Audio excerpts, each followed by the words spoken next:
네, 시작할게요.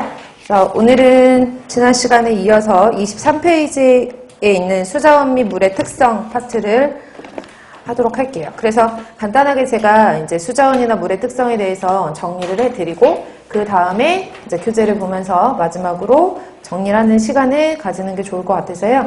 그래서 정리로 먼저 칠판에 판서를 하면서 정리를 먼저 할게요. 일단은 첫 번째로는 여기 나와 있는 대제목은 이제 수자원과 물의 특성에 대해서 공부를 할 거고, 우리는 수지를 공부하는 거기 때문에 물이 가지고 있는 기본적인 특성들을 알고 계셔야 되거든요. 그래서 물의 특성이라고 쓰고, 첫 번째로 몇 가지만 특성을 알아볼게요. 물 같은 경우에는 보통 극성용매라고 얘기를 하거든요. 그래서 극성인 물질들은 보통 다른 용질 같은 것들, 소금이나 설탕이나 아니면 다른 씨앗 같은 것들을 잘 녹이는 우수한 용매로 사용이 되죠. 그래서 극성 용매다, 극성을 가지고 있다, 보통 쌍극성이라고 얘기를 하기도 하고 되어 있나요?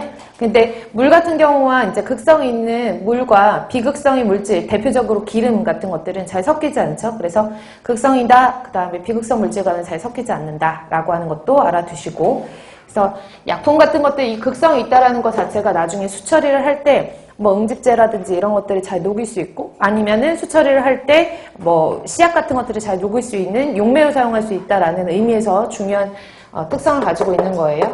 우수한 용매로 사용이 된다라는 것. 두 번째로는 이 물이라는 것은 결합력이 화학적으로 수소결합과 공유결합으로 이루어져 있는데요. 수소결합과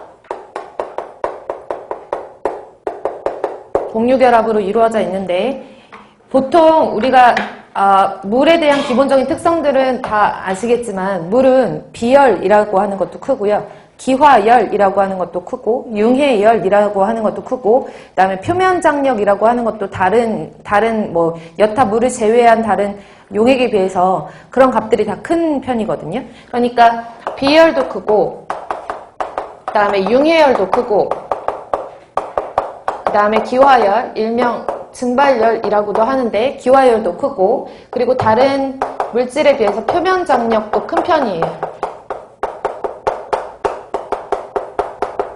다른 물질에 비해서 비열도 크고, 융해열도 크고, 기화열도 크고, 이런 편들을 가지고 있는데, 우리가 보통 이런 비열도 크고, 융해열도 크고, 기화열, 표면 장력 이런 것들이 공통적으로 이제 다른 물질과는 비교를 했을 때 얘네만 갖고 있는 고유한 특징이잖아요. 물만 가지고 있는 특징.